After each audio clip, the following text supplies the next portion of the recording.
Bismillahirrahmanirrahim. Alhamdulillahi rabbil alamin. Wassalatu wassalamu ala hadil bashariyati jam'a alladhi adda al-amanah wa nasaha al-ummah wa jahada fillahi haqqa jihadi wa ala alihi wa sahbihi wa man tabi'ahum bi ihsanin ila yaumiddin, amma ba'd.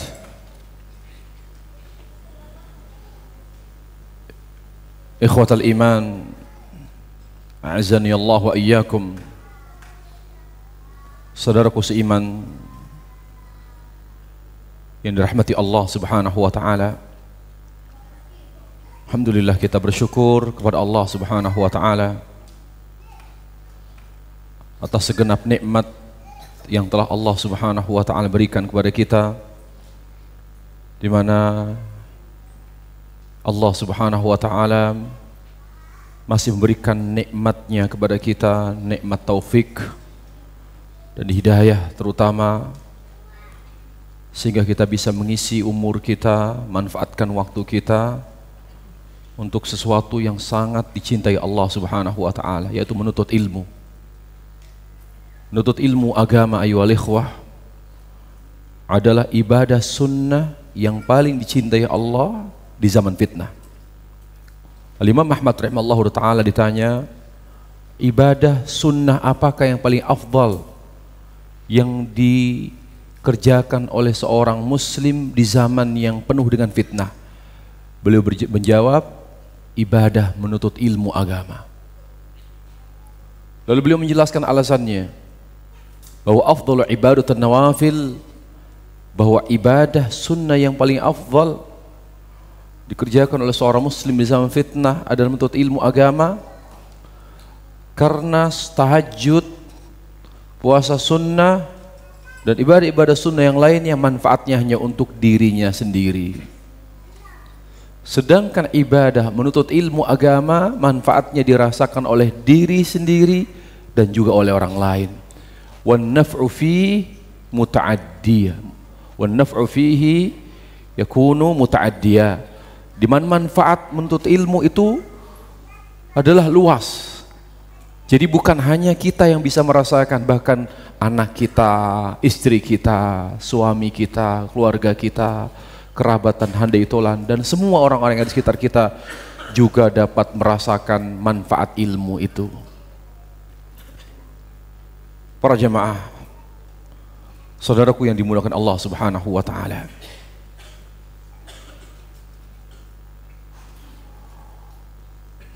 apa yang akan kita bahas yaitu tentang jangan menjadi mantan orang saleh. Temanya memang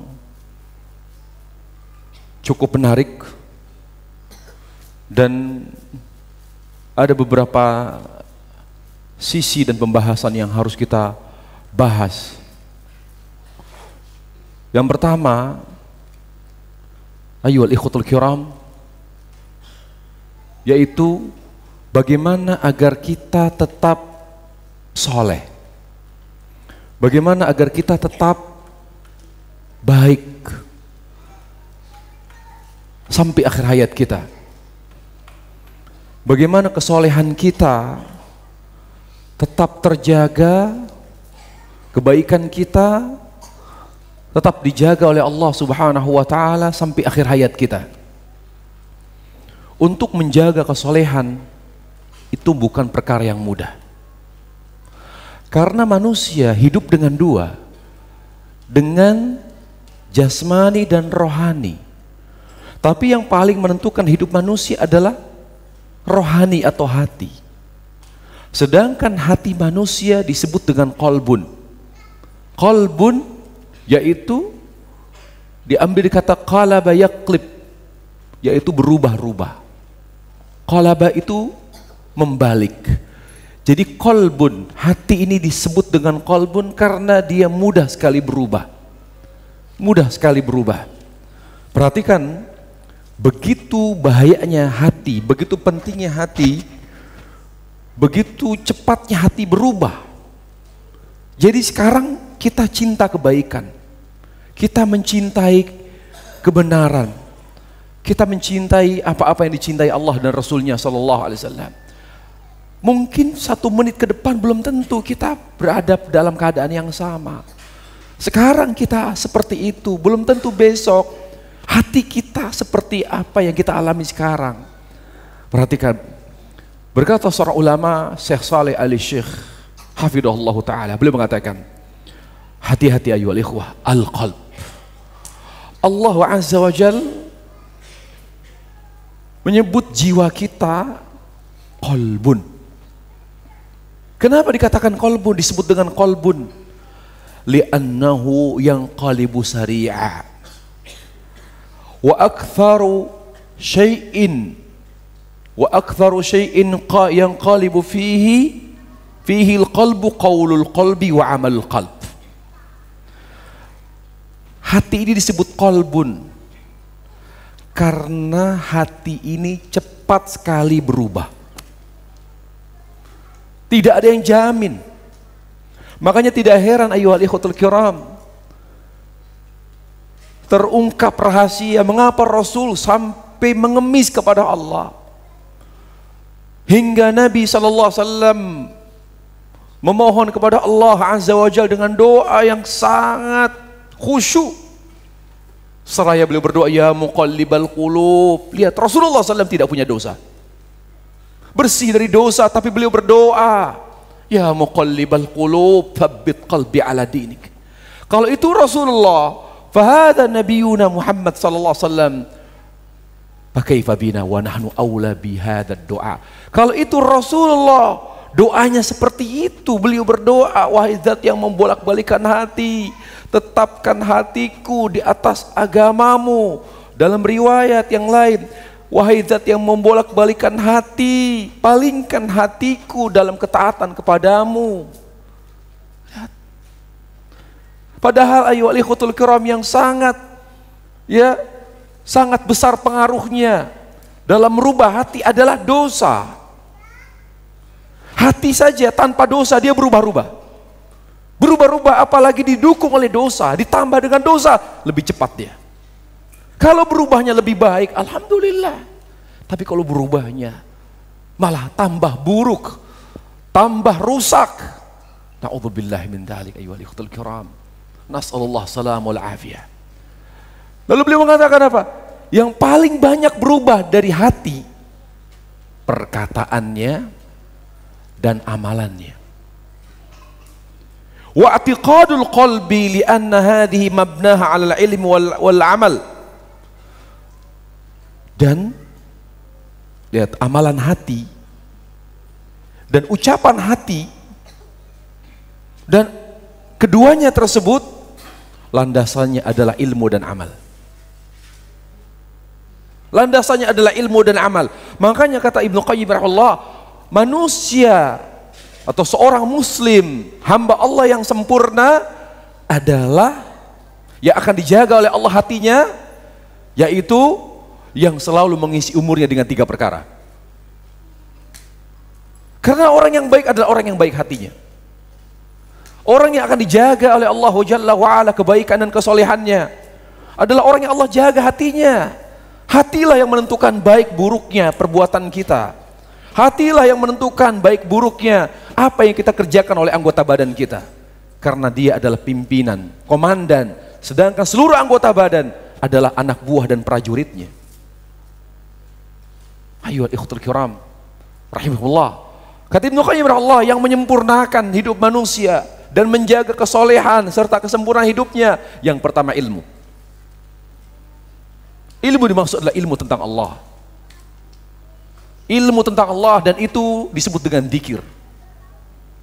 Dzikir.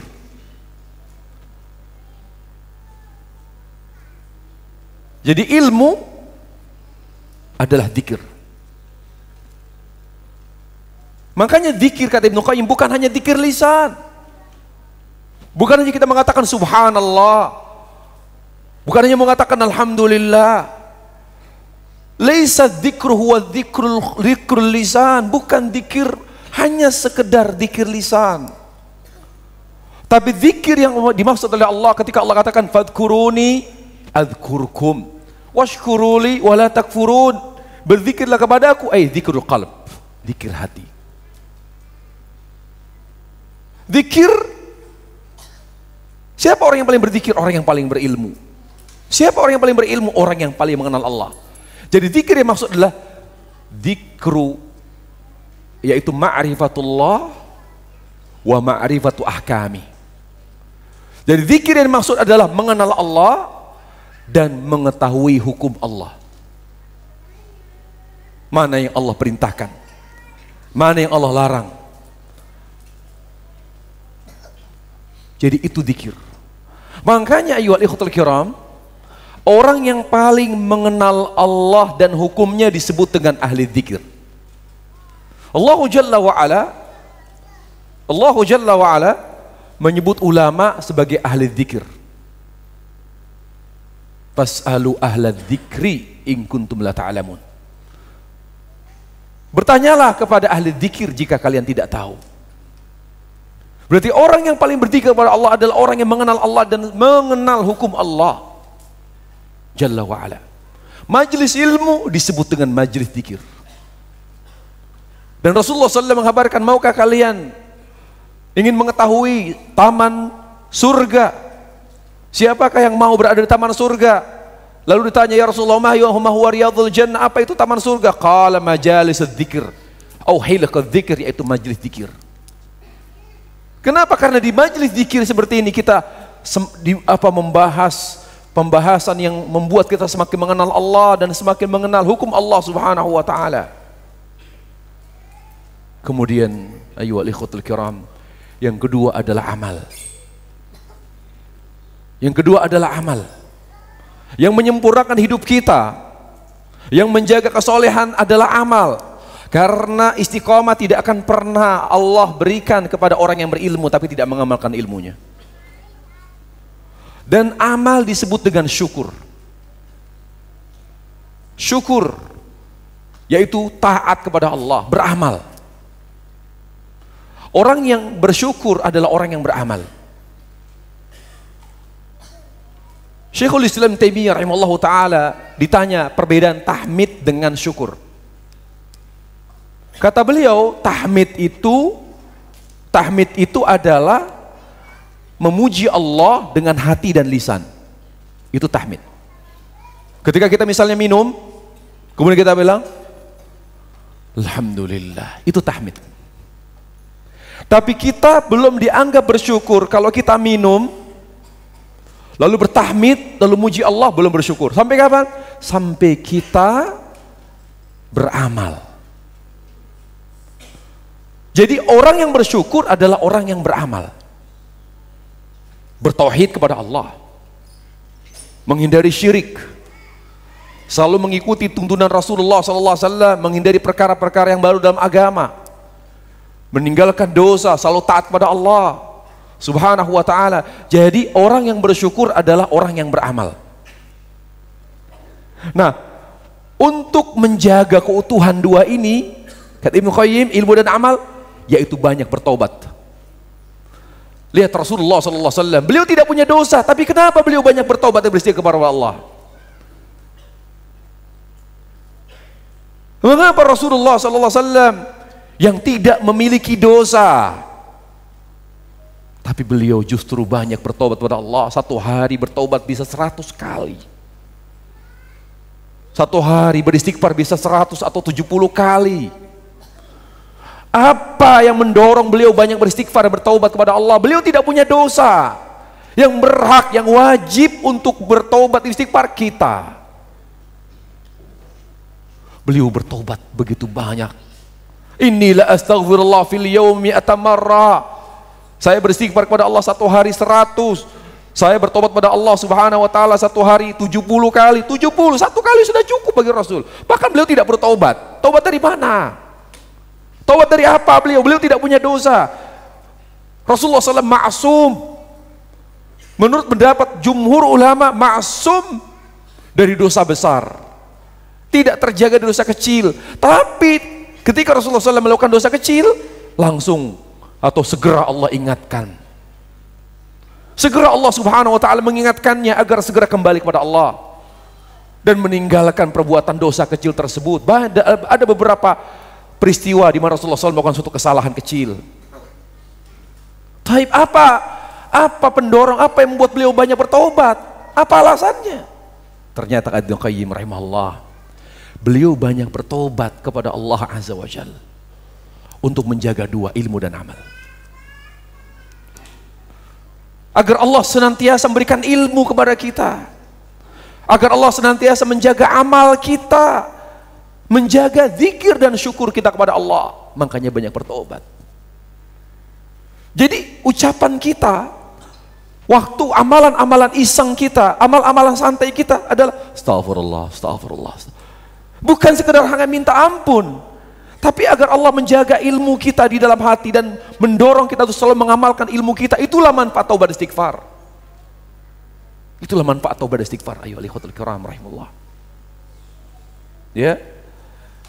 Kita kembali kepada perkataan Syekh Shalih Al-Syekh. Kata beliau, anna hadhihi mabnah 'alal ilm. Karena perkataan dan amalan hati landasannya adalah ilmu dan amal. Wal ilmu yanfa' wa yadhhab. Ingat, ilmu itu bisa datang dan bisa pergi. Bisa datang, kita ingat akhirat, kita merasakan keagungan Allah Subhanahu wa ta'ala, kita ingat mati, itu ilmu datang. Kita ingat, kita takut azab neraka, kita takut mati. Bagaimana kalau kita sudah mati? Bagaimana keadaan kita? Apakah kita mendapatkan nikmat atau akan mendapatkan azab kubur? Bagaimana Allah, kita ingat padang mahsyar, yauma yafirul mar'u min akhi wa ummihi wa abi wa sahibati wa bani. Masing-masing orang mengurus dirinya masing-masing, tidak ada seorang pun yang bisa menolong. Dihisab kita oleh Allah sendiri-sendiri. Kita tidak bisa menghindari, kita tidak bisa berkelit, kita tidak bisa membantah. Semuanya akan Allah pertontonkan, seluruh amal yang kita kerjakan selama dunia. Dia akan datang, terkadang hilang. Namun ma'asyal muslimin, yang lebih menjadikan umumnya dari kita, kaum muslimin, adalah lebih sering kehilangan ilmu daripada kedatangan ilmu. Lebih sering lupa kepada Allah, lupa akhirat. Lebih sering lupa bahwa kita akan pulang ke kampung halaman kita, yaitu akhirat. Kita sering lupa bahwa dunia kita, kehidupan dunia kita yang menentukan nasib kita di akhirat, kehidupan dunia. 70 tahun kita, 60 tahun kita, atau 100 tahun kita yang menentukan nasib kita di alam barzakh. Karena di alam barzakh tidak ada taubat, apalagi di akhirat.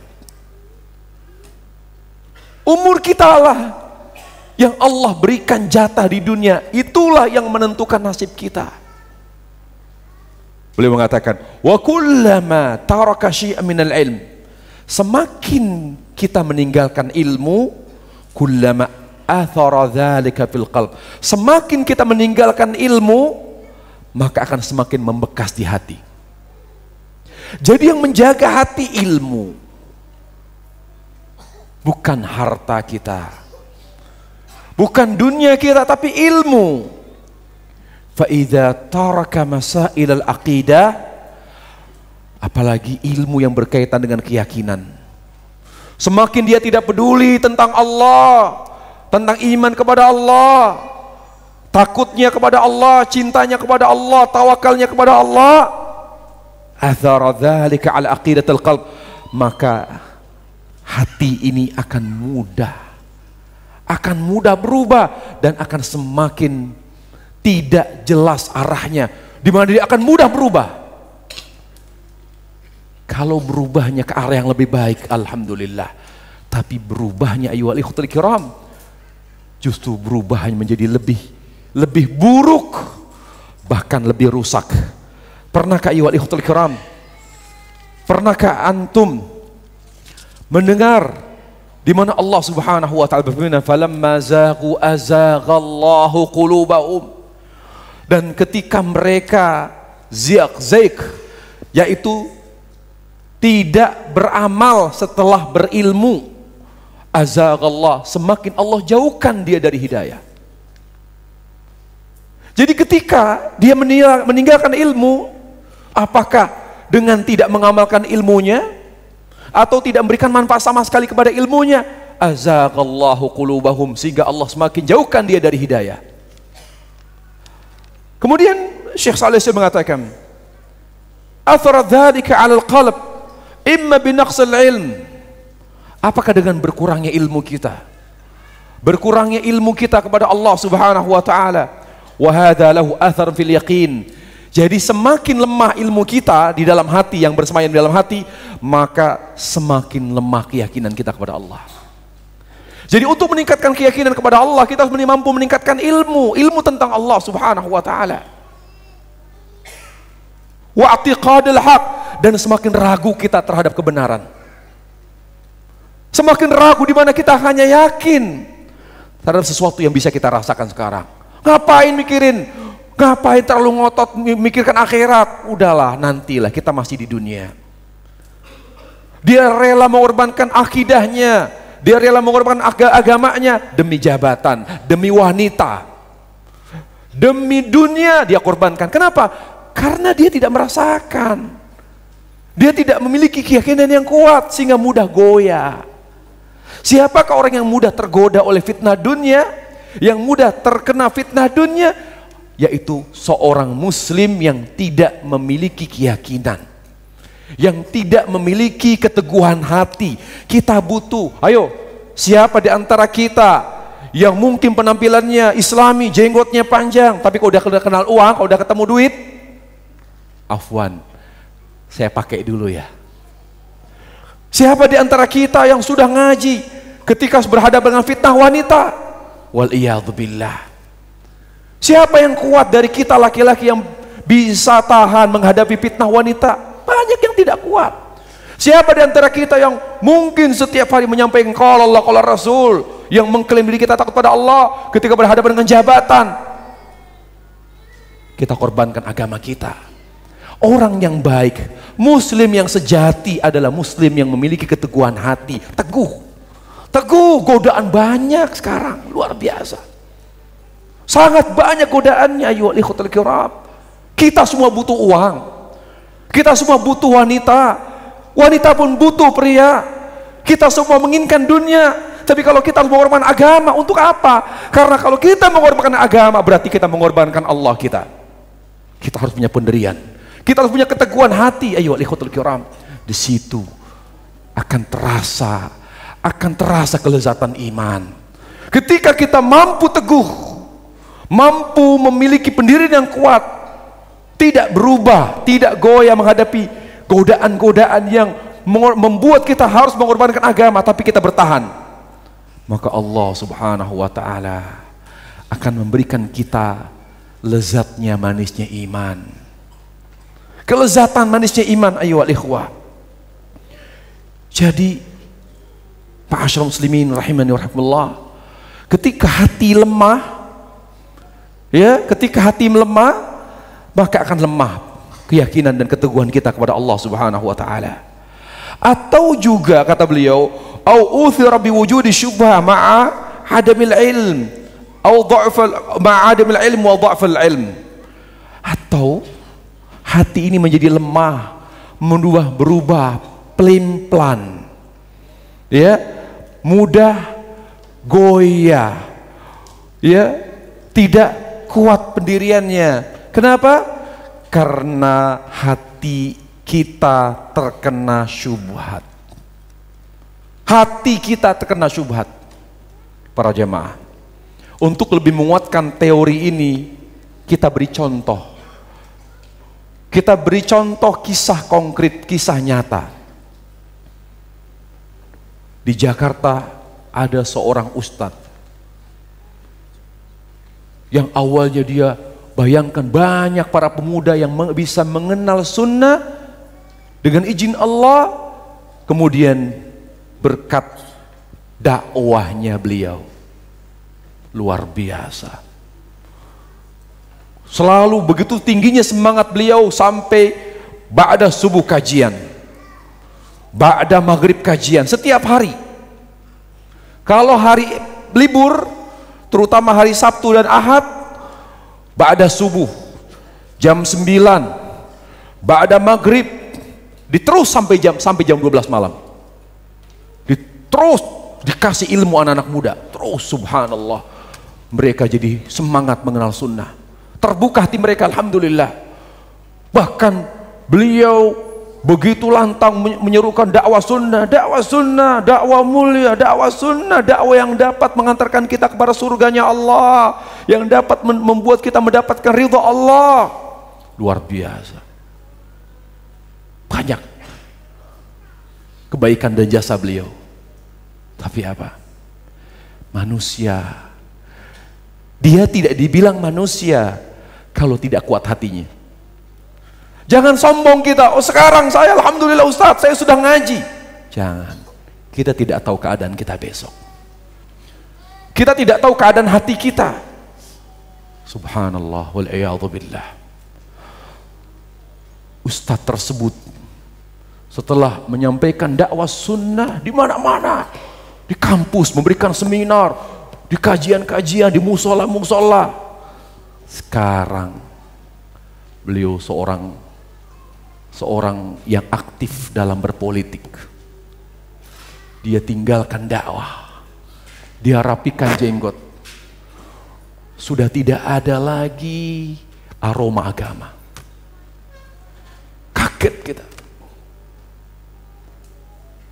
Setiap, bahkan terakhir kemarin mencalonkan dia jadi caleg, fotonya di mana-mana di partai. Tahun lalu dia mencalonkan, gagal. Berikutnya caleg lagi, gagal lagi. Sekarang sama sekali la ta'lim, tidak pernah ta'lim, tidak pernah dakwah.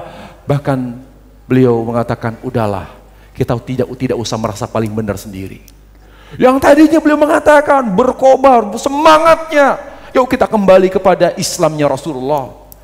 Sekarang ayyuhal ikhwah, sampai ada, jadi istrinya itu dia menikah dengan seorang akhwat, dikasih oleh kakaknya, karena kakaknya alhamdulillah bisa mengenal sunnah melalui beliau. Akhirnya begitu kagumnya sampai dikasih adiknya. Sekarang malah sedih kakaknya, kakak iparnya. Ya Allah, saya menyesal, kenapa saya kasih adik saya ke dia? Kenapa? Karena sudah nggak nyambung. Bicara agama, udahlah nggak usah bicara agama, bosan saya. Gak usah lah. Saya dari dulu dakwah tapi nggak pernah seneng, nggak pernah bahagia, nggak pernah kaya saya. Sudahlah, gak usah bicara agama lah. Kita hargai masing-masing saja. Ini contoh rahana iwal ikhutil kiram. Orang yang semangat dakwanya, sangat mencintai agama, berubah. Padahal belum berumur, masih muda. Lingkungan yang sangat mendukung untuk selalu mencintai kebenaran, sangat kuat. Tapi kenapa dia berubah? Ada apa ini? Ada apa? Bahkan beliau yang tadinya dekat dengan saya, sangat dekat sekali. Bahkan beliau mengatakan sangat begitu dekatnya. Beliau berkata pada murid-muridnya, tolong jaga Ustadz. Kalau ada yang macam-macam, gebugin, kata dia. Kawal beliau. Saya kemanapun dikawal oleh muridnya. Saya bilang, saya nggak perlu pengawalan, saya nggak perlu. Enggak, Ustadz harus dikawal.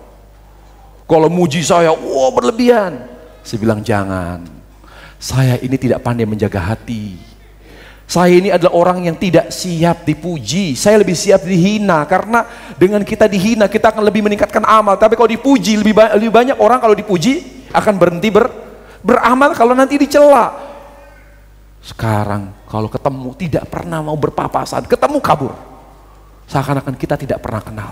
Saya bilang, ya Allah, ya muqallibal qulub, tsabbit qalbi ala dinik, ya Allah.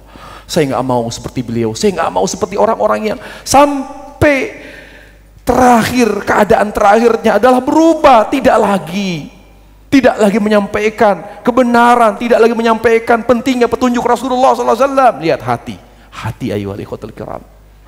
Siapa yang tahan dari godaan wanita? Siapa yang kuat menahan fitnah wanita? Siapa yang tahan menahan fitnah jabatan? Siapa? Kemarin di Singapura, ikhwan kita bercerita, ada ustadz, teman kita, dia pulang dari Madinah, dia pengen merubah. Dia masuk, apa tuh? Muis ya? Masuk, dia ingin merubah. Ternyata ustadz malah dia yang berubah. Nas'alullah salamah. Yang bener, iya ustadz, sambil kita naik dari airport, naik kereta itu dari yang nganter kita dari terminal ke terminal, sekarang malah dia berubah. Terus gimana kegiatannya? Sudah, begitu saja. Dapat duit, ya, dapat uang, ya sudah dia pasif. Tidak pernah lagi nyinggung tentang dakwah yang benar, dakwah yang hak, nggak pernah dia. Fulus, yuhyi nufus. Fulus bikin hati ini tenang. Nggak ada fulus, manfus. Kalau sudah manfus, diinfus. Allah musta'an. Fitnah dunia ya wal ikhwatul kiram. Antum bisa mengatakan amin, iya betul Ustaz, kalau nanti di lapangan. Mungkin sekarang kelihatannya duitnya masih dikit kayaknya, masih receh. Nanti kalau sudah miliar, kalau wanita sudah 4, istri 4, kurang kita. Kalau rumah sudah mewah, mobil sudah mewah, Allahul musta'an. Siapa yang kuat menahan godaan dunia wal ikhwah? Lihat, lalu beliau mengatakan apa? Wasyaitanu afrah ma yakunu minal insan ayataghayyar qalbuh li'annahu idza taghayyar qalbuh fa innal jawariha tataghayyar. Yang paling membahagiakan syaitan, yang paling mengembirakan syaitan ketika hati manusia berubah. Jadi target syaitan adalah gimana manusia hatinya itu berubah untuk menjadi buruk. Berubah menjadi lebih buruk, itulah yang paling membahagiakan syaitan.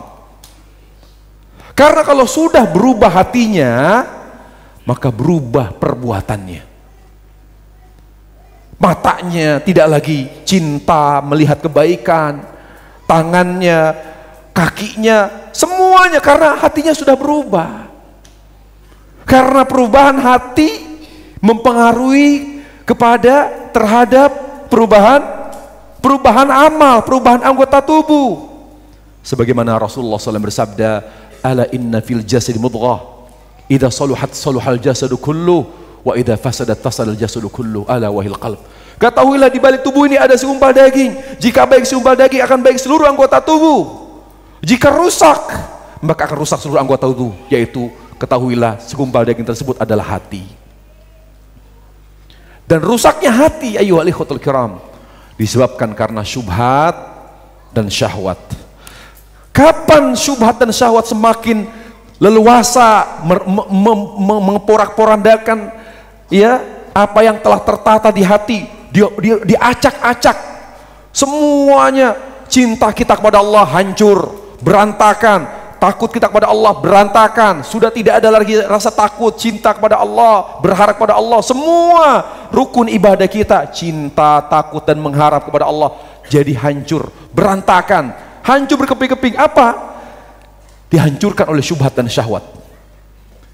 Kapan mereka berdua leluasa mengacak-ngacak ibadah kita kepada Allah yang sudah rapi, tertata, tiang-tiang ibadah yang ada di hati kita, diruntuhkan rukun ibadah kita dalam hati ketika kita bodoh, ketika ilmu kita tidak kita hayati. Jadi kalau kita ingin menjaga hati kita, jadilah kita orang yang berilmu dan senantiasa menghayati ilmu. Seperti yang saya sampaikan semalam, bahwa yang mengantarkan kita dari ilmu kepada amal apa? Penghayatan dan rasa takut kita kepada Allah Subhanahu wa taala. Baik. Ayyuhal ikhwah.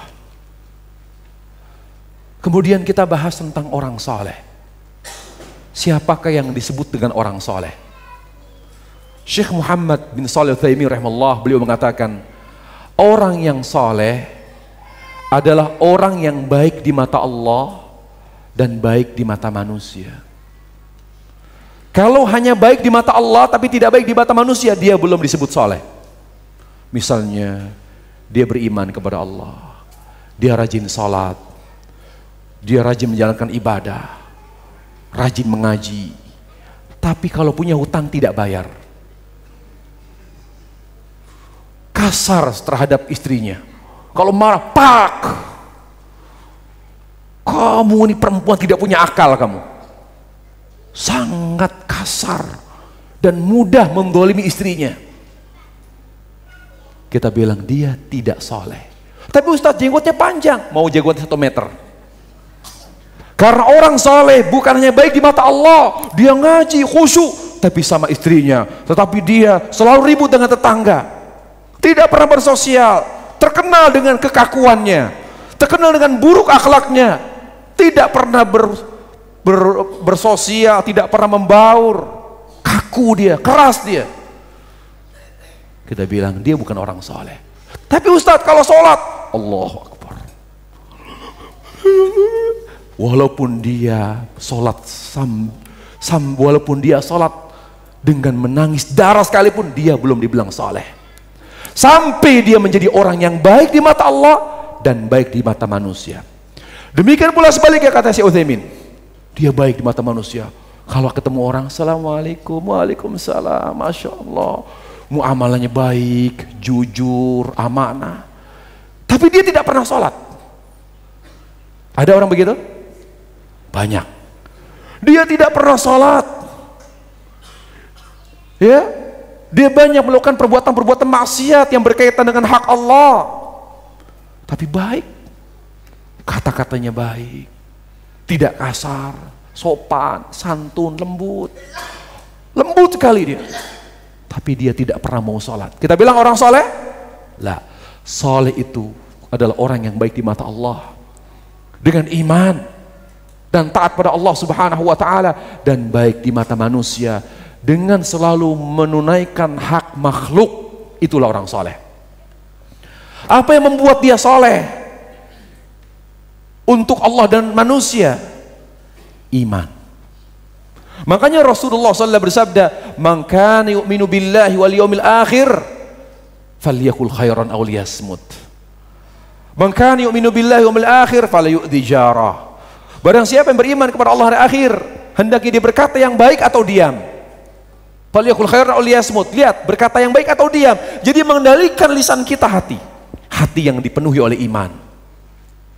Barang siapa yang beriman kepada Allah hari akhir, hendaknya dia tidak ribut, tidak bermasalah, tidak mendolimi, tidak mengganggu tetangganya. Lihat, perilaku kita, hubungan kita dengan tetangga, baik buruknya ditentukan oleh iman kita kepada Allah. Iman kita kepada Allah Subhanahu wa Ta'ala.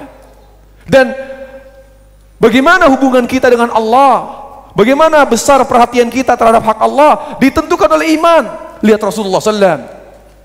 Beliau SAW bersabda kepada Bilal, "Ya Bilal, arihna bis salah." Wahai Bilal, tentramkan jiwaku dengan salat.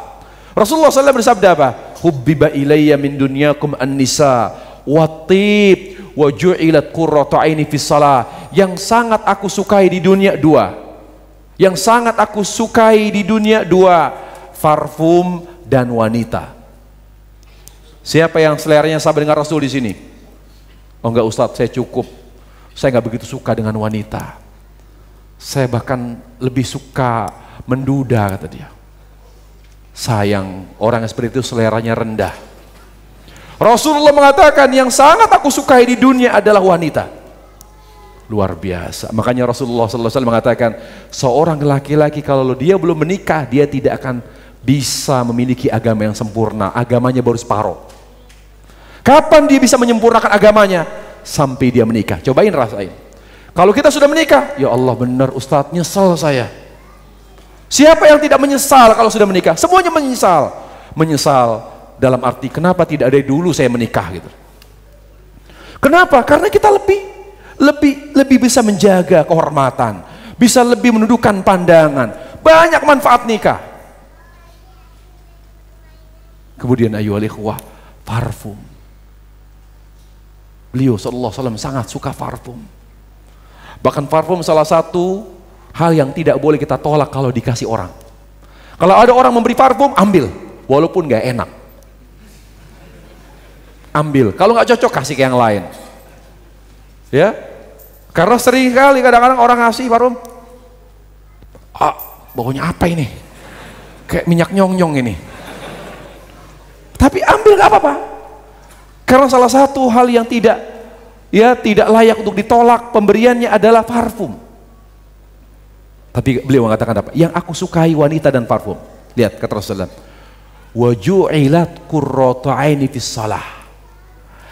Tapi yang menyegarkan mata dan menghibur hatiku salat.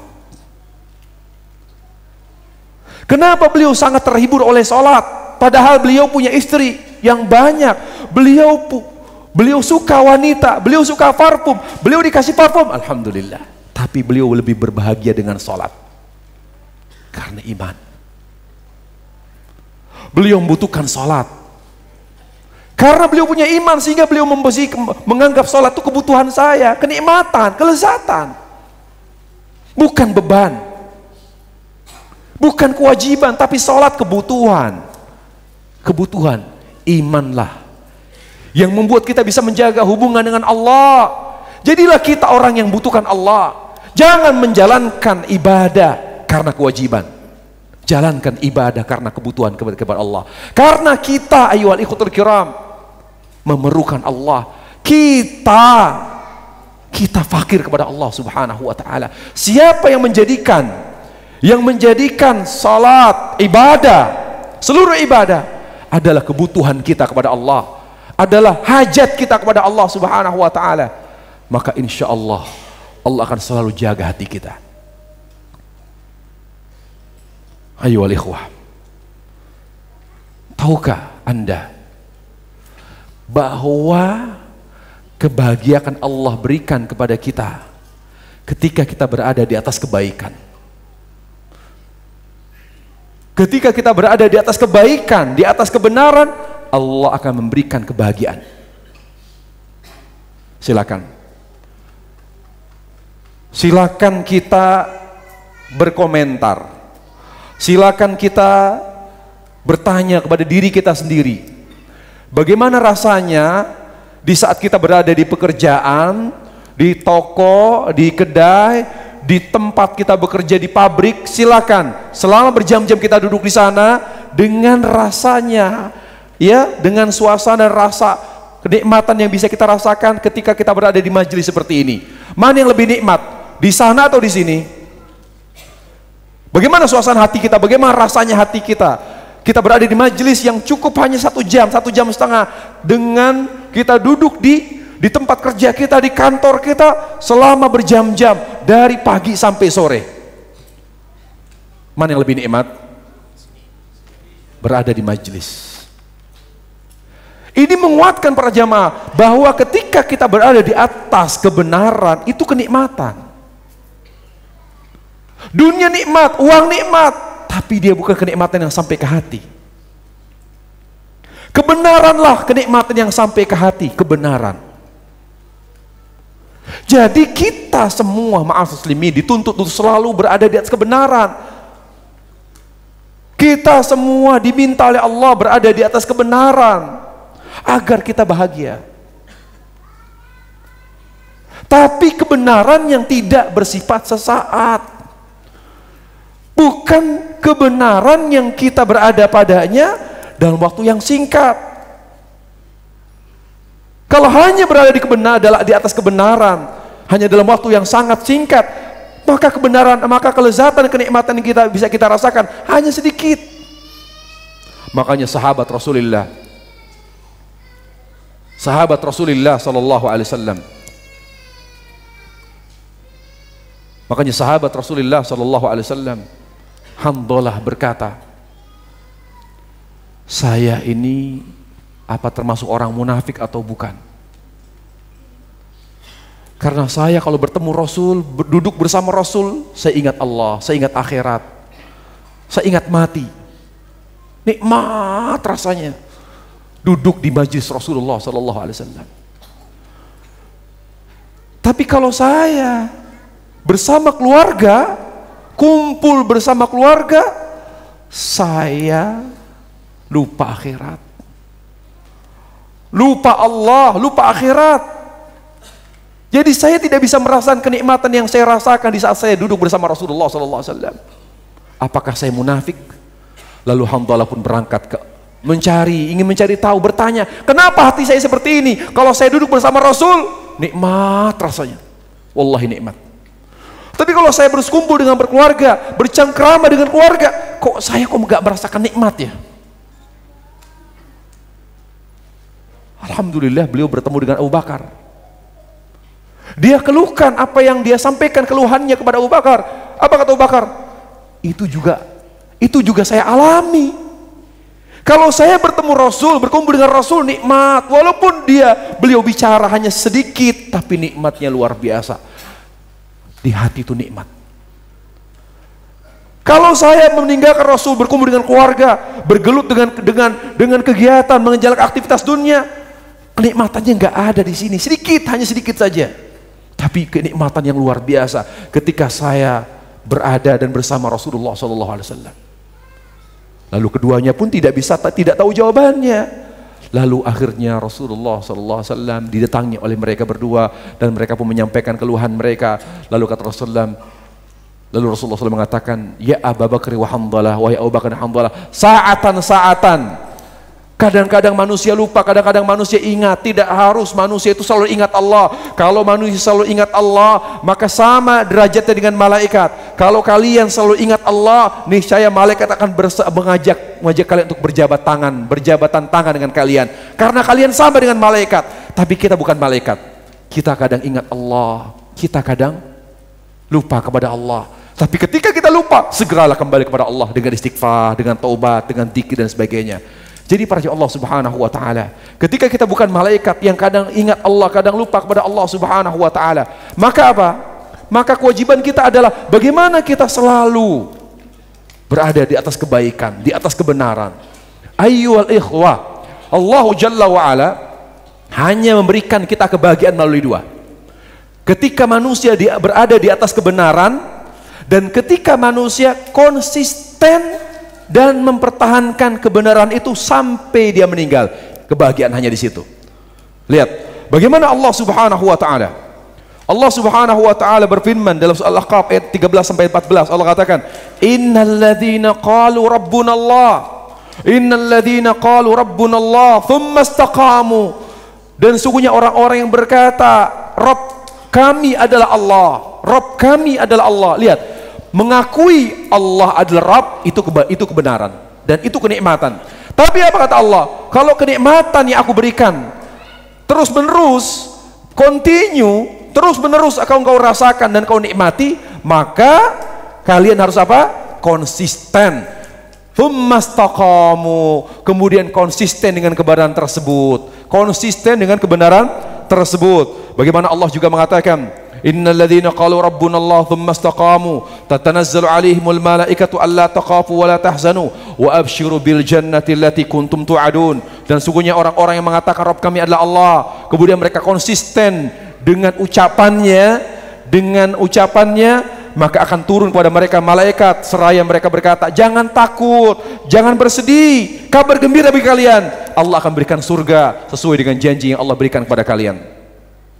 Ayyuhal ikhwah, kebahagiaan hanya Allah berikan kepada kita ketika kita berada di atas kebenaran. Kebenaran bukan beban. Apa itu kebenaran? Kebenaran adalah segala sesuatu yang sesuai dengan dalil. Al-haqqu min rabbik. Kebenaran adalah segala hal yang sesuai dengan dalil, segala hal yang sesuai dengan tuntunan Rasul, itu kebenaran. Jadi pastikan diri kita di atas contoh, di atas tuntunan Nabi, maka Allah akan bahagiakan kita. Jaga keselarasan amalan kita, apakah itu amalan hati, amalan lisan, amalan anggota badan, sesuai dengan contoh Rasul, maka Allah akan selalu memberikan kebahagiaan sampai kita wafat. Lihat, kebahagiaan hanya Allah berikan ketika kita berada di atas kebenaran, di atas perkara yang sesuai dengan tuntunan Rasul, dan Allah akan sempurnakan kebahagiaan ketika kita menjaga kebenaran ini sampai akhir hayat kita. Dengarkan firman Allah Subhanahu wa taala.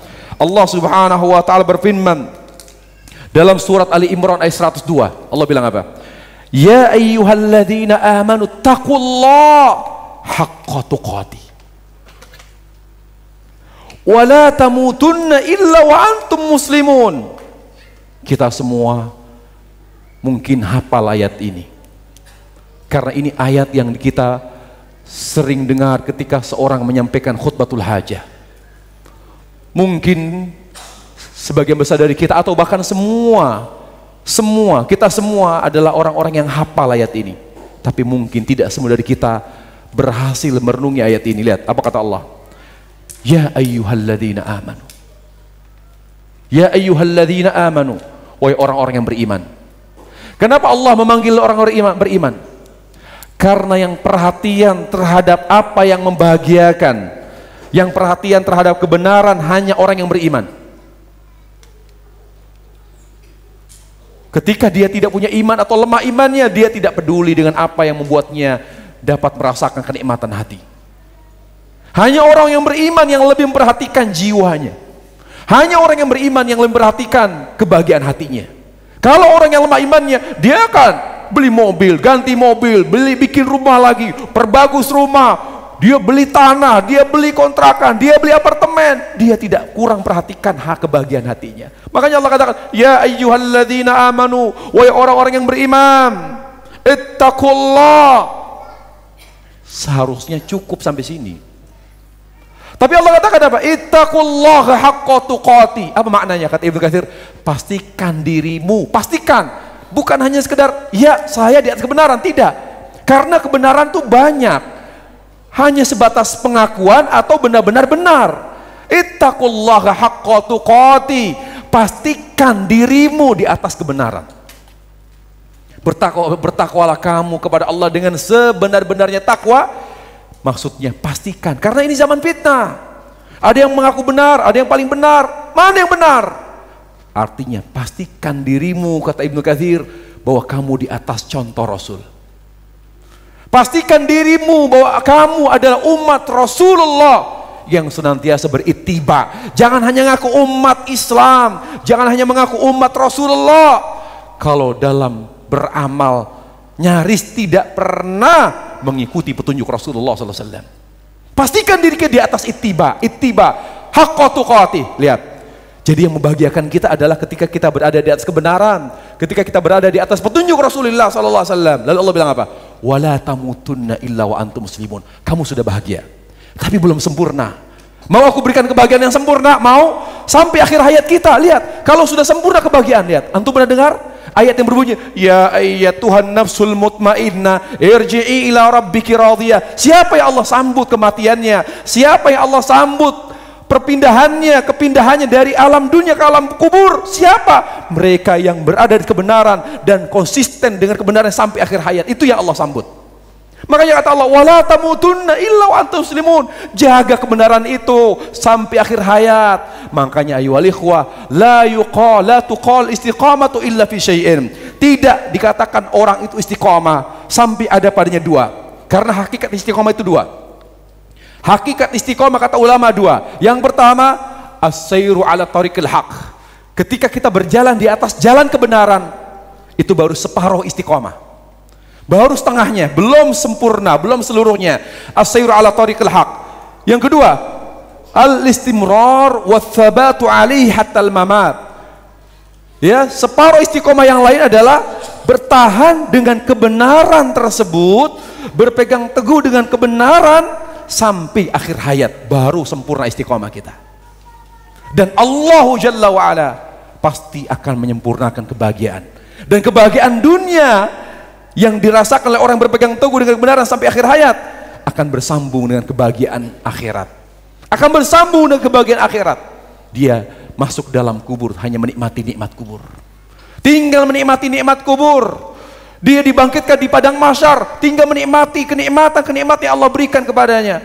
Dan dia masuk Dan dia di surga pun, dan dia ketika dihisab hanya formal. Makanya kata Aisyah radhiyallahu anha, kata Aisyah, ya Rasulullah, bukankah Allah mengatakan fa amma man yuhasabu hisaban yasira fa sawfa yu'adzibu 'adzaban yasira, barang siapa amma man yuhasabu hisaban yasira fa sawfa, siapa yang hafal Quran?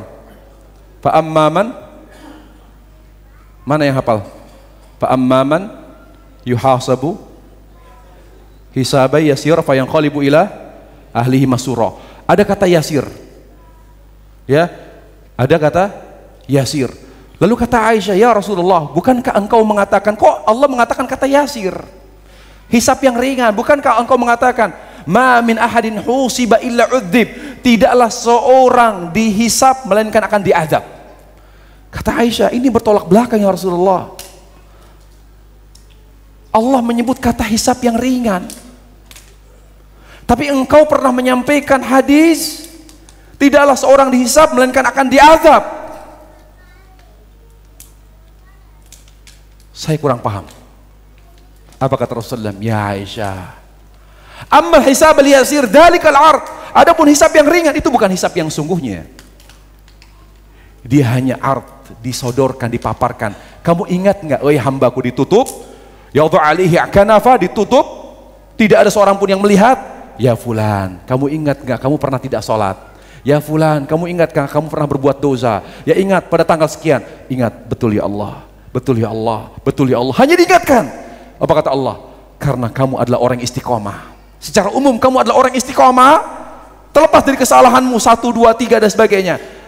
Maka hari ini aku tutup seluruh dosa-dosamu, seluruh dosa-dosamu aku ampuni.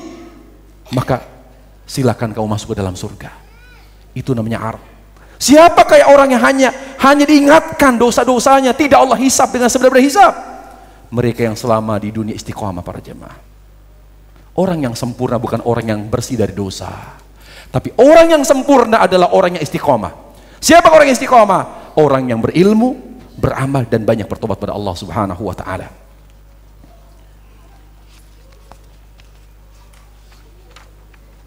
Taib.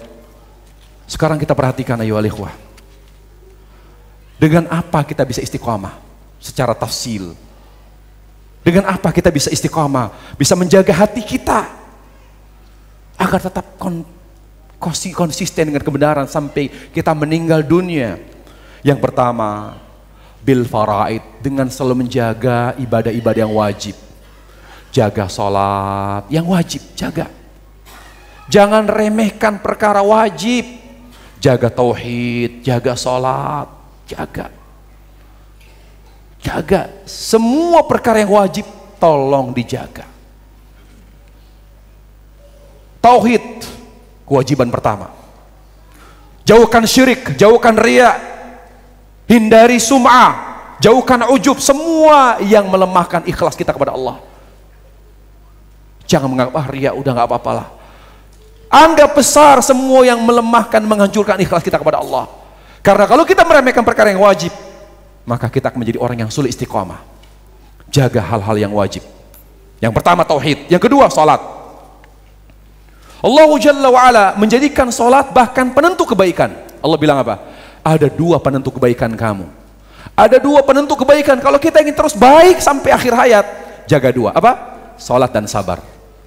Allah bilang apa? Wasta'inu bisabri wassalah.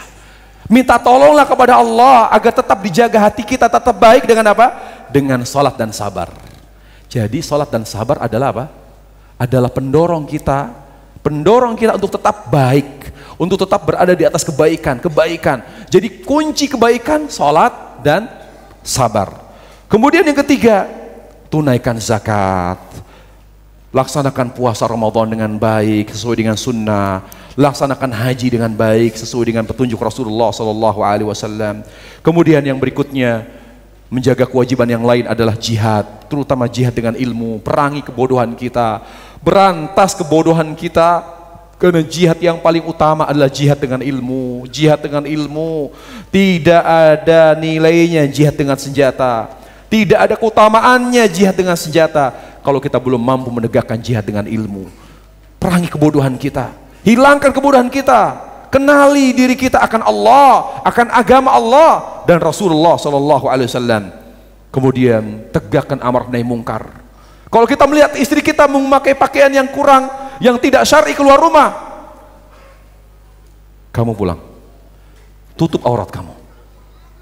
Kalau kita melihat anak kita tidak salat, nak salat. Salat untuk kebaikan kamu, juga kebaikan orang tua kamu, ayah dan ibu. Setiap kita melihat kemungkaran, segera cegah. Ketika kita melihat ada ma'ruf yang ditinggal, yang diabaikan, segera ingatkan. Tegakkan amar nahi mungkar. Jangan biarkan ada kemungkaran di dalam keluarga kita. Kemudian tunaikan hak makhluk.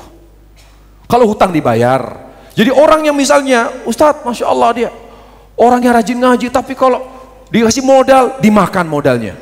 Kalau dikasih hutang, tidak pernah bayar. Lihat aja nanti, nggak lama lagi nggak ngaji dia. Kenapa? Karena dia bermasalah, dia akan malu sendiri. Kalau dia orang yang tidak malu, pasti dia akan orang akan menagih dia. Bahkan dia menghindar agar tidak ditagih, ya, agar tidak diminta uangnya. Akhirnya dia tidak lagi apa? Tidak lagi bisa bertahan dengan kebenarannya karena dia bermasalah. Tunaikan hak makhluk. Jangan pernah menghancurkan muamalah kita dengan makhluk, karena itu akan merusak istiqamah. Jadi kesimpulannya yuwali khotil karam dari apa yang saya sampaikan tadi tentang kewajiban, tunaikan hak Allah dan tunaikan hak Allah dan hambanya. Begitulah cara mewujudkan istiqamah. Kemudian yang berikutnya, yang pertama wajib, jaga yang wajib, perkara yang wajib. Yang kedua, jaga perkara-perkara sunnah. Karena sunnah menyempurnakan yang wajib. Menyempurnakan yang wajib. Tidak akan ada kesempurnaan pada wajib kecuali disempurnakan oleh yang sunnah. Sunnah, jaga salat sunnah, salat rawatibnya, jaga puasa sunnah untuk menyempurnakan puasa Ramadan kita. Jaga semua sedekah, banyak bersedekah. Walaupun sedekah tidak wajib, perbanyak sedekah untuk menutupi kekurangan dan kesalahan kita dalam berzakat dan sebagainya. Kemudian yang ketiga, hindari maksiat. Istinabul muharramat, hindari semua perbuatan yang haram, karena setiap kita meremehkan perkara yang haram, maka hati kita akan digerogoti oleh dosa kita sehingga kita sulit untuk istiqamah. Makanya Rasulullah SAW mengatakan, Rasulullah SAW mengatakan kepada Aisyah, wa iyyaki wa muhqiratud dzunub, wahai Aisyah, jangan pernah kamu menganggap kecil dosa, sekecil apapun itu. Kenapa kita tidak boleh menganggap kecil dosa? Karena dosa itu sangat menghancurkan istiqamah. Taib. Al-Imam Ibnu Qayyim rahimahullah, ketika beliau menjelaskan tentang dosa, bahwa dosa itu penghalang istiqamah, penghalang kebaikan hati. Sulit kita untuk baik kalau kita selalu berbuat dosa. Kata beliau, kalau ada di antara kita yang bingung dosa apa yang kalau kita sudah, kan dosa itu ada dosa yang utama, ada dosa yang cabang. Ada dosa pusat, jadi dosa itu punya cabang, ada pusatnya loh. Ya, apa dosa yang menentukan, yang membuat kita melakukan dosa yang lain? Ada dosa yang utama, kata beliau. Perhatikan, usul ma'siyati thalatha. Ya, dosa utama ada 3. Jadi cikal bakal dosa dan maksiat itu 3. Kalau kita ya ada pada diri kita 3 dosa utama ini, maka seluruh dosa sangat terbuka. Kita bisa jadi akan melakukan semua dosa. Tapi kalau kita bisa menghindari 3 dosa utama, sumber maksiat ini, insya Allah Allah akan jaga hati kita. Yang pertama, ta'alluqul qalbi bi ghairillah. Jadi cikal bakal dosa yang pertama adalah bergantung kepada selain Allah. Bergantung kepada selain Allah. Lalu dia mengatakan apa? Bergantung kepada selain Allah, puncaknya syirik. Wa ghayatuhu asyirik. Yang kedua, beliau mengatakan ta'atul quwwatul ghadabiyah, mudah marah. Orangnya marah-marah, masalah makanan marah, masalah pakaiannya tidak rapi marah. Anak semalam istri yang suka marah-marah, dinasihatin, kamu enak gak pernah ngurusin anak saya. Ayo wal ikhwah, orang yang mudah marah, dalam perkara kecil pun marah, akan terbuka baginya semua keburukan. Makanya Rasul mengatakan, la taghdab, jangan mudah marah. Karena semua penyakit hati muncul dari marah. Yang ketiga, yang marah puncaknya adalah beliau mengatakan marah puncaknya adalah apa? Pembunuhan, membunuh, menghilangkan nyawa orang lain. Kemudian yang ketiga, quwwah syahwatiyah, al-quwwah wa ta'atu quwwah syahwaniyah. Ya, sumber dosa yang ketiga adalah mentaati syahwat. Mengikuti syahwat. Selalu mengikuti syahwat. Melalui mata, melalui telinga, dan puncaknya adalah zina. Jadi itu 3 asal usul maksiat. Jaga diri kita dari 3 hal ini. Bergantung kepada selain Allah, ya, mudah marah, dan selalu mengikuti syahwat. Bagaimana caranya kita bisa menghindari segala yang setiap perkara yang haram? Bagaimana caranya kita bisa meninggalkan perkara yang haram? Kata ulama, dengan selalu menjalankan perintah Allah dan meninggalkan larangan Allah. Kalau kita bertauhid, tinggalkan syirik. Kalau kita ingin berpegang teguh dengan sunnah, tinggalkan perkara yang baru dalam agama. Kalau kita ingin taat, kalau kita ingin, jadi selain kita bertauhid, tinggalkan lawan dari tauhid. Makanya Allah bilang apa? Faman yakfur taghut wa yu'min billah. Barang siapa yang kufur bertaghut dan beriman kepada Allah. Jadi kalau kita taat tapi kita juga bermaksiat, sebetulnya kita sedang merusak, kita sedang tidak beristiqomah. Kalau istiqomah adalah selain kita taat, kita juga meninggalkan segala hal yang bertentangan dengan ketaatan kita kepada Allah. Tinggalkan maksiat. Kemudian yang berikutnya, tinggalkan semua perkara syubhat. Utruk kullal mutasyabihat, semua yang syubhat. Berpindahlah, pilihlah sesuatu yang meyakinkan. Yang meragukan tinggalkan, semua yang meragukan. Makanan, ini ada sertifikat halalnya enggak? Jangan hanya lihat makanan yang enak, tapi ketika dia tidak jelas halalnya, kehalalannya, tinggalkan. Kenapa saya harus pilih makanan yang ada sertifikat halalnya, ada label halalnya? Supaya Allah menjaga hati saya. Jangan dikira makanan itu berpengaruh di sini loh. Hati-hati ayyuhal ikhwatul kiram. Jaga diri kita dari syubhat. Karena orang yang menjaga dirinya dari syubhat, Allah akan jaga agamanya dan Allah akan jaga kesucian hatinya. Apa kata Nabi SAW?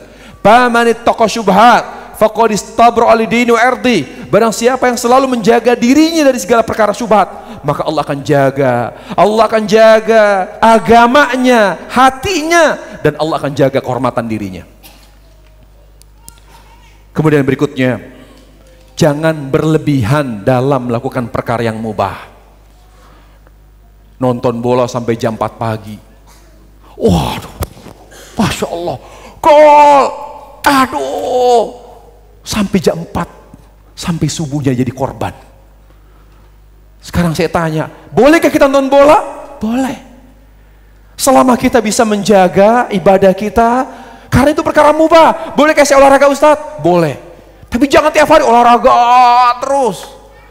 Sesuai dengan kebutuhan. Makan, bolehkah kita makan? Boleh. Jangan berlebihan. Bolehkah saya duduk dengan teman-teman, ngobrol? Boleh. Tapi jangan ngobrol terus. Bicara terus, duduk terus, ngobrol. Banyak bicara. Itu akan membuat kita mudah terkena fitnah. Makanya Ibnu Qayyim rahimahullah ta'ala mengatakan, ada 4 perusak hati. Ada 4 perusak hati kata beliau. Yang pertama, fudulul kalam, kebanyakan makan. Terlalu banyak makan sampai setiap dia makan tidak pernah kalau makan itu tidak hanya sedikit. Selalu setiap beliau makan sampai tidak bisa napas.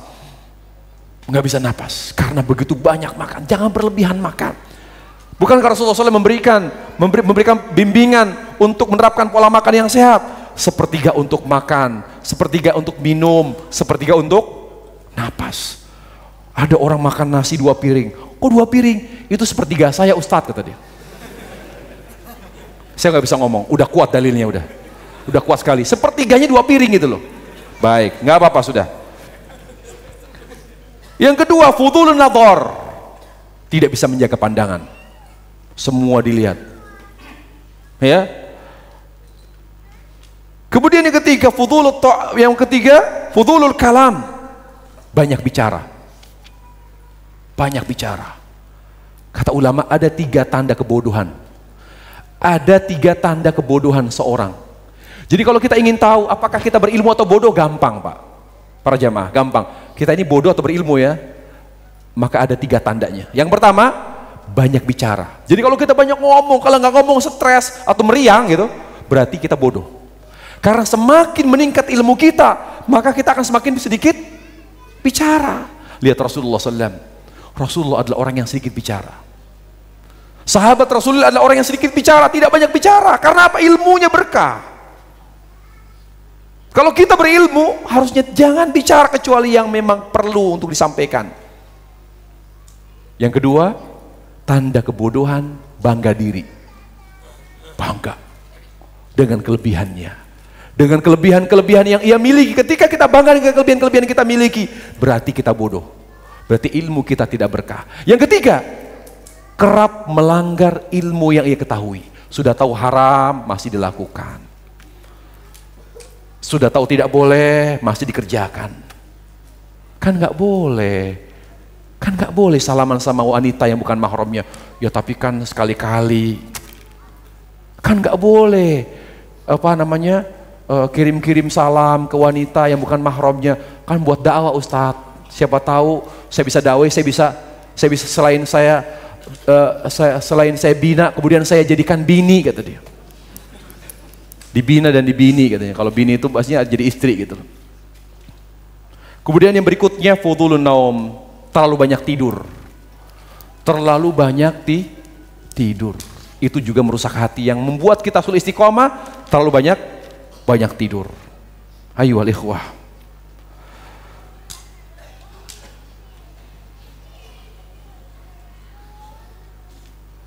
Taib. Lawan dari istiqomah, inhirab, penyimpangan. Apa yang membuat kita menyimpang? Apa yang membuat manusia menyimpang? 2, ifrat dan tafrit. Ifrat, tarkul ilm, meninggalkan ilmu. Tafrit, gulu, berlebihan. Berlebihan dalam beramal. Makanya Yahudi sesat, tidak istiqomah. Kenapa? Karena mereka melakukan apa? Perbuatan apa? Yaitu tafrid, atau melakukan perbuatan ifrat, di mana mereka meninggalkan amal.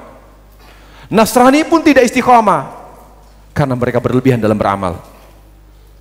Dan kita tidak boleh melakukan ifrat dan tafrid. Kita tidak boleh meremehkan perkara yang baik sekecil pun, dan kita tidak boleh berlebihan dalam melakukan kebenaran. Makanya Allah Subhanahu wa taala terkadang mengatakan, itulah batasanku, batasan-batasan Allah, jangan kamu lampaui. Itulah batasan-batasanku, jangan kamu dekati. Apa maknanya?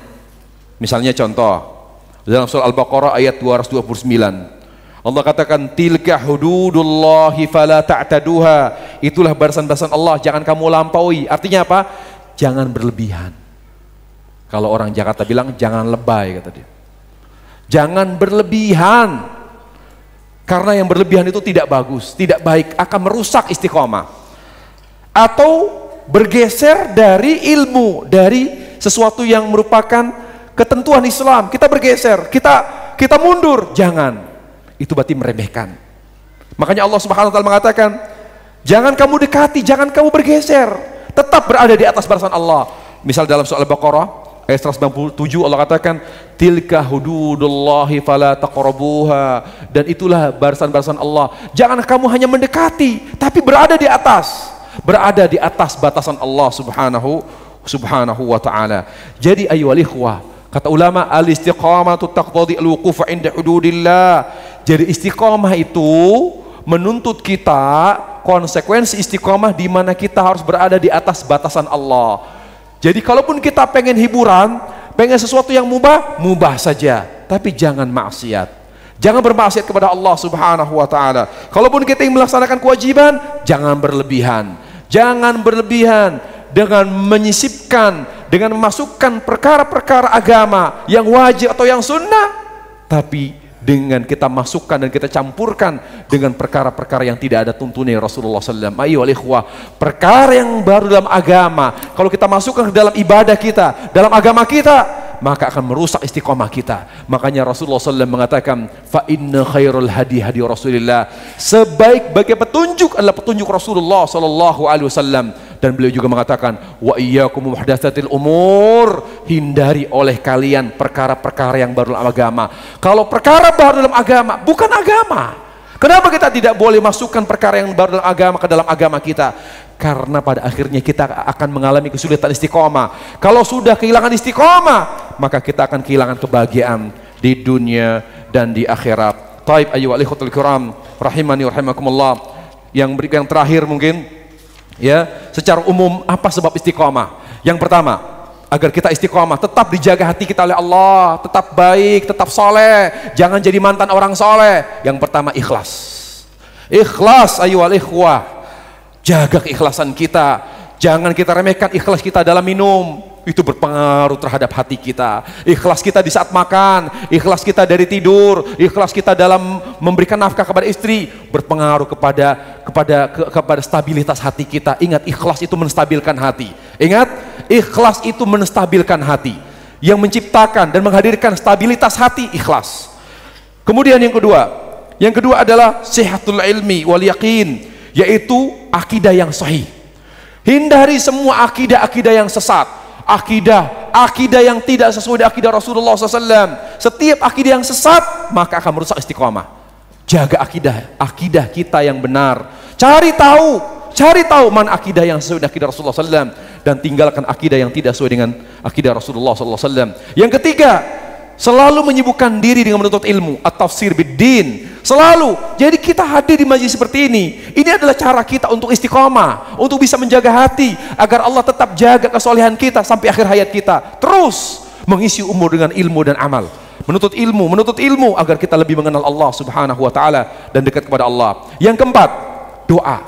Perbanyak doa ya muqallibal qulub, di sujud kita, di waktu mustajab, di tempat mustajab. Ya muqallibal qulub, tsabbit qulubana ala dinik. Banyak berdoa, Rabbana tuzigh qulubana ba'da idh hadaitana wa hab lana min ladunka rahmah innaka antal wahhab. Banyak juga berdoa, Allahumma inni ala dzikrik, Allahumma inni ala dzikrik wa syukrik wa husni ibadatik. Doa-doa yang meminta kekuatan istiqamah dan keteguhan hati kepada Allah Subhanahu wa taala. Yang terakhir, pandai memilih teman. Berteman dengan orang-orang soleh, bersahabat dengan orang-orang soleh. Bahkan para ulama mengatakan, berteman dan bersahabat dengan orang soleh adalah sebab terbesar yang menentukan istiqomah seseorang. Sebab terbesar, sebab terkuat yang membuat manusia istiqomah. Nah, kemudian manfaat istiqomah di dunia, Allah akan bahagiakan hati. Allah akan bahagiakan, tenang. Walaupun hidup kita sederhana, tapi tenang, rasanya nikmat, rasanya kalau kita istiqomah. Allahu Jalla wa Ala ja'alallahu fi qulubihim minas sururi wa qurratul ain wal farah bil Islam, di mana dia akan diberikan kebahagiaan, kedamaian hati. Orang istiqomah akan Allah berikan kebahagiaan dan ketenangan hati. Di alam barzah Allah akan bukakan kepadanya pintu ke surga. Kata Allah, itu tempat kamu di surga nanti. Dan aroma wanginya sampai ke dalam kuburnya. Dan tiap pagi dan petang dibukakan pintu ke surga. Aromanya, anginnya sampai kepada tempat dia berada dalam arzah. Kemudian kata Allah, perluas kuburannya seluas mata memandang, dan jadikanlah kuburannya menjadi taman surga. Siapa yang Allah muliakan di alam barzah? Orang yang istiqamah, orang yang mampu menjaga kebenaran sampai akhir hayat. Di akhirat Allah akan muliakan, Allah akan berikan nikmat. Allah berfirman, innal abrara lafi na'im, dan orang-orang yang baik sampai akhir hayatnya, mereka benar-benar akan berada di atas kenikmatan. Dan yang paling ditekankan, yang lebih ditekankan untuk lebih istiqomah, yang lebih ditekankan untuk lebih istiqomah, lebih mendekatkan diri kepada Allah, yaitu orang yang berada di atas umur 40 tahun. Siapa yang berada di atas umur 40 tahun tapi masih dekat dengan dunia, masih disibukkan urusan dunia, sudah di atas 40 tahun, jangan mimpi, kata Ibnu Katsir, Allah wafatkan dia dalam keadaan husnul khatimah. Kalau sudah di atas 40 tahun, dia harus lebih banyak mendekatkan diri kepada Allah Subhanahu wa taala. Angka 40 tahun Allah sebutkan, walamma balagha usyuddahu wa balagha 40 sana, ketika dia sudah mencapai kedewasaan dan sudah mencapai 40 tahun. Bukan angka yang kosong, bukan sekedar omong kosong, ada maksud di sana. Lihat, dengarkan kata Ibnu Katsir rahimahullahu taala, wa balagha 40 sana. Kata Ibnu Katsir, tanah aqluhu wa kamal fahmu. Orang yang sudah berumur 40 tahun, dia akan dewasa, sempurna akalnya, sempurna pemahamannya, sempurna kelembutannya. Innahu la yataghayyar imam. Biasanya orang yang sudah 40 tahun ke atas, dia akan lebih berhati-hati. Akan lebih berhati-hati dalam beramal, lebih berhati-hati dalam bersikap, lebih berhati-hati dalam bertindak. Tapi kalau ternyata 40 tahun umurnya tidak membuatnya lebih berhati-hati, tidak membuatnya lebih mendekatkan diri kepada Allah, maka Allah akan jauhkan dia dari husnul khatimah. Allah akan jauhkan dari husnul khatimah. Berkata, disebutkan dalam riwayat, saqar riwayat, beliau menyebutkan riwayat dari Qasim bin Abdurrahman, qala qultu li Masruq, dia berkata, Al-Qasim bin Abdurrahman, dia berkata kepada Masruq, mata yukhadur rajul bidzunubi, kapan orang sulit kapan orang sulit untuk meninggalkan dosanya sehingga akhirnya dia akan mati dalam keadaan su'ul khatimah. Idza balagha 40 fakhudh hadarak. Kalau kamu sudah berumur 40 tahun ke atas, tolong lebih waspada. Kalau dulu kita meremehkan dosa, tolong anggap besar dosa. Kalau kita banyak bersibukkan dengan urusan dunia, tolong kurangi. Lebih banyak beribadah kepada Allah Subhanahu wa taala. Karena kamu harus lebih waspada, harus lebih waspada dengan lebih waspada dari semua dosa. Karena dosamu yang kamu lakukan di atas 40 tahun itu akan membuatmu sangat dekat dari su'ul khatimah. Diulangi kata Ibnu Katsir, jadi dari apa yang dikatakan oleh Masruq, jadi orang yang sudah 40 tahun tapi kurang bertaubat pada Allah, kurang beramal soleh, kurang mengisi umurnya dengan ilmu dan amal, masih bekerja, sibuk dengan dunia, masih bisa ngitung duit, masih selalu berambisi terhadap dunia, maka Allah akan semakin Allah akan menjauhkan diri dari husnul khatimah. Semoga Allah Subhanahu wa taala mengampuni dosa-dosa kita semua. Semoga Allah Subhanahu wa taala meneguhkan hati kita di atas kebenaran. Semoga Allah Subhanahu wa taala memberikan kita taufik kepada apa yang Allah cintai dan kepada apa yang Allah ridhai. Dan kita mohon kepada Allah Subhanahu wa taala agar Allah Subhanahu wa taala menjadikan keluarga kita keluarga yang saleh. Diri kita pun menjadi orang-orang yang saleh sambil hayat kita, dan kita mohon kepada Allah Subhanahu wa taala agar kita diberikan kekuatan istiqamah sampai akhir hayat kita. Dan kita mohon kepada Allah Subhanahu wa taala agar kita termasuk orang-orang yang bertambah umur kita dan semakin baik amalan kita. Dan kita mohon kepada Allah dan kita minta perlindungan kepada Allah Subhanahu wa taala agar kita tidak menjadi orang yang bertambah tua umur kita namun semakin buruk amalannya. Ya Allah, anugerahkan kami husnul khatimah. Ya Allah, lindungi kami dari su'ul khatimah. Ya Allah, bahagiakan kami dunia dan di akhirat. Ya Allah, jadikan kami orang-orang yang Engkau bahagiakan, orang-orang yang Engkau muliakan di dunia dan di akhirat. Wallahu taala alam wa sallallahu nabi Muhammad wa billahi taufik wa billahi taufik hidayah wa sallallahu nabi Muhammad wa ala alihi wa sahbihi wasallam walhamdulillahi rabbil alamin. Nah, jazakumullah bi khair kepada Ustaz Jazil LC yang telah memberikan paparan materi yang sungguh sangat menarik bagi kita semua. Dan masih ada beberapa menit ke depan, insya Allah kita berikan kesempatan satu orang penanya secara langsung. Silakan. Afan sudah ke sana belum?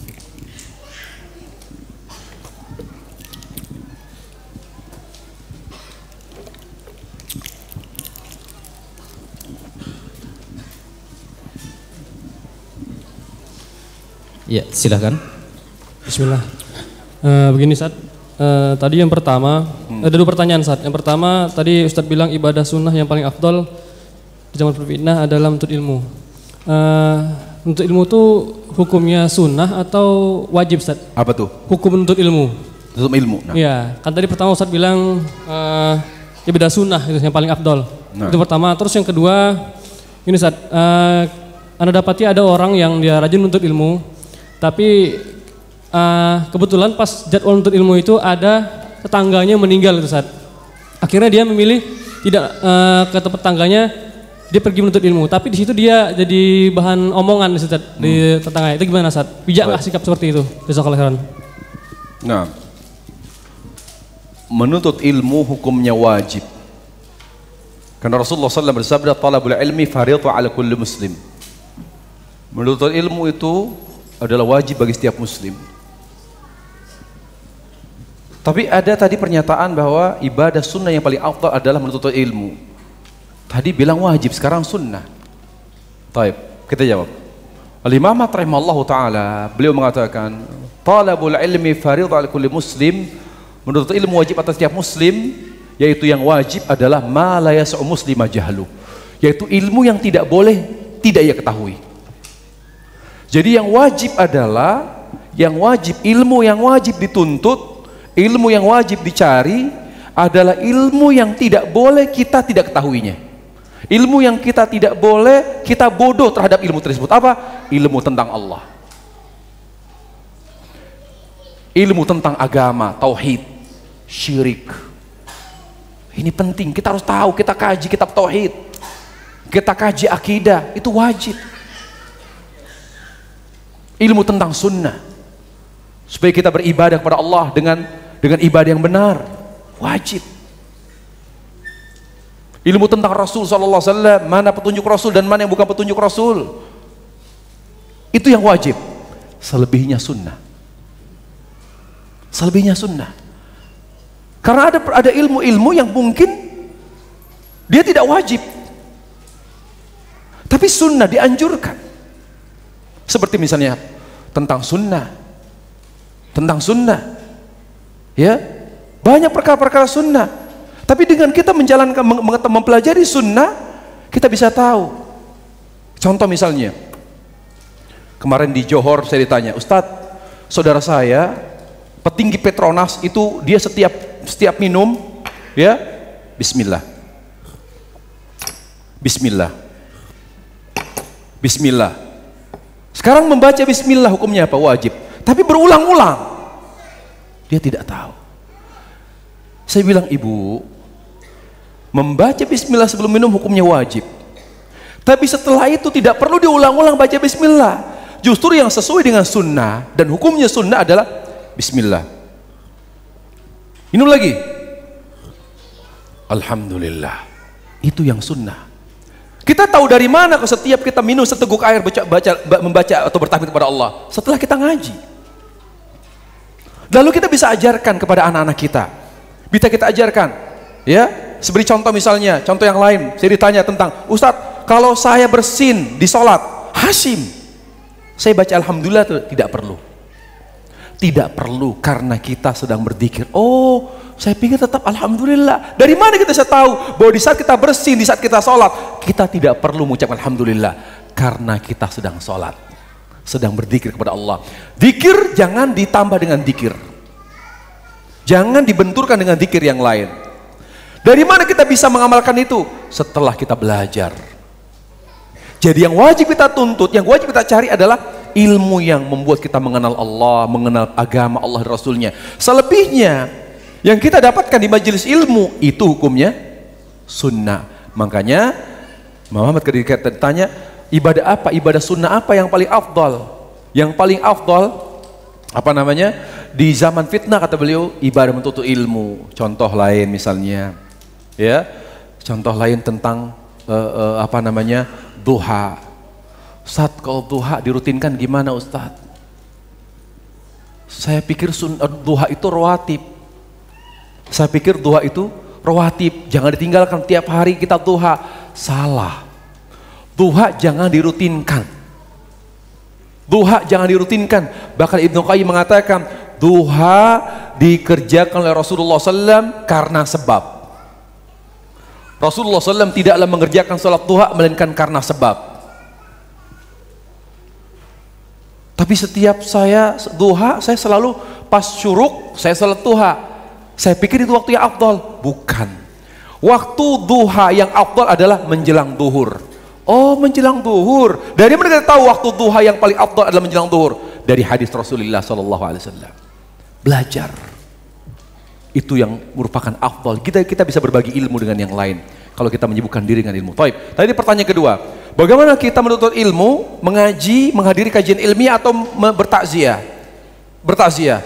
Kata Syekh Utsaimin rahimahullah, takziah itu artinya menghibur hati orang yang sedih karena tertimpa musibah. Kalau dia tidak sedih berarti bukan takziah. Ya, takziah itu artinya menghibur hati saudara kita, ya, apakah sesama manusia atau sama muslim yang sedang terkena musibah, itu takziah namanya. Tapi kalau dia tidak sedih, bukan takziah. Dan kita tidak perlu bertakziah. Misalnya ada seorang, ya, seorang kakek meninggal dan dia seorang kakek yang kaya raya. Anaknya senang karena selama ini mereka menunggu kematian. Menunggu kematian ayahnya karena selama ini sakit nggak mati-mati. Maka anaknya, alhamdulillah, terima kasih, alhamdulillah. Ketawa terus dia karena sebentar lagi akan mendapatkan waris. Maka kita tidak perlu bertakziah ke mereka. Karena mereka tidak sedih.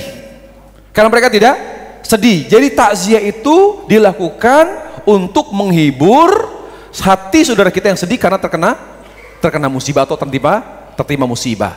Apa yang saya harus utamakan? Apa yang harus saya pilih? Bertakziah atau menuntut ilmu? Naam. Menuntut ilmu wajib, tapi tidak setiap saat. Ya, adapun takziah atau ada orang yang meninggal, kan tidak setiap saat orang meninggal. Apalagi dia merupakan hak seorang muslim. Sedangkan menuntut ilmu, dia bukan kewajiban yang sifatnya sifatnya adalah per perkara. Tapi kalau bertakziah atau bertakziah kepada saudara kita muslim yang meninggal dunia, itu hak. Karena Rasulullah mengatakan hakul muslim ala muslim sit, hak muslim atas muslim lainnya ada 6. Di antaranya ada wa idza mata fatba, kalau dia meninggal maka bertakziahlah kamu kepadanya. Jadi yang kita utamakan mana? Bertakziah. Karena dia wajib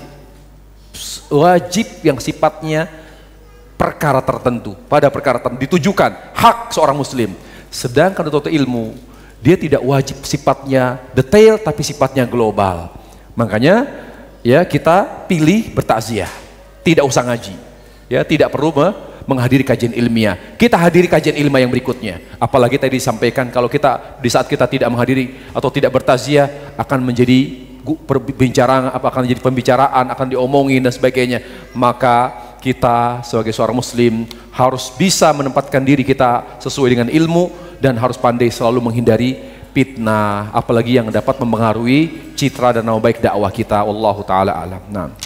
Nah, jazakallahu khair, dan mohon maaf karena keterbatasan waktu. Ada kesimpulan Ustaz? Kesimpulan dari kajian kita? Kenapa? Pemberian kesimpulan pada kajian kita hari ini, silakan. Baik. Kita tarik kesimpulan dari kajian kita pada hari ini bahwa kebahagiaan yang Allah berikan kepada hambanya hanya melalui kebenaran dan konsistensi terhadap kebenaran. Kebahagiaan yang Allah berikan kepada kita bukan kebahagiaan materi, tapi kebahagiaan hati. Kebahagiaan hati adalah kebahagiaan yang serupa dengan kebahagiaan surga. Kebahagiaan hati adalah kebahagiaan dunia, adalah surga dunia yang sama dengan surga akhirat. Yang sama dengan surga akhirat. Jadi jangan pernah kita menganggap agama itu beban. Jadikan agama adalah sesuatu yang sesuai dengan hajat, kebutuhan kita kepada Allah Subhanahu wa taala. Kemudian ayyuhal ikhwatul kiram rahimani wa rahimakumullah, jaga keikhlasan kita. Ikuti sunnah Nabi sallallahu alaihi wasallam dengan kita selalu mengikuti petunjuk Rasulullah sallallahu alaihi wasallam dalam mengerjakan wajib, dalam mengerjakan yang sunnah, dalam meninggalkan yang syubhat, semuanya. Hidup sesuai dengan hidup Rasulullah, beragama sesuai dengan agama Rasulullah sallallahu alaihi wasallam. Maka dengan kita mentaati Allah, dengan selalu memanfaatkan umur kita untuk selalu ikhlas dan mengikuti tuntunan Rasulullah SAW, insya Allah Allah akan merahmati kita. Allah akan merahmati kita. Kalau Allah sudah merahmati kita, Allah akan jaga hati kita. Kalau Allah sudah menjaga hati kita, maka Allah akan menjamin keselamatan, kebahagiaan hidup kita. Kalau Allah sudah menjamin, berarti Allah sudah meridhai dan mencintai kita. Kalau Allah sudah mencintai kita, maka Allah akan berikan yang terbaik. Maka Allah akan berikan yang terbaik bagi kita, apapun yang kita minta. Dengan catatan, jaga selalu di dalam hidup ini ikhlas dan selalu mengikuti tuntunan Rasulullah SAW. Demikian mungkin kesimpulan yang bisa saya sampaikan. Wabillahi taufiq wal hidayah. Wassallallahu Nabi Muhammad wa ala alihi wasallam. Walhamdulillahirabbil alamin.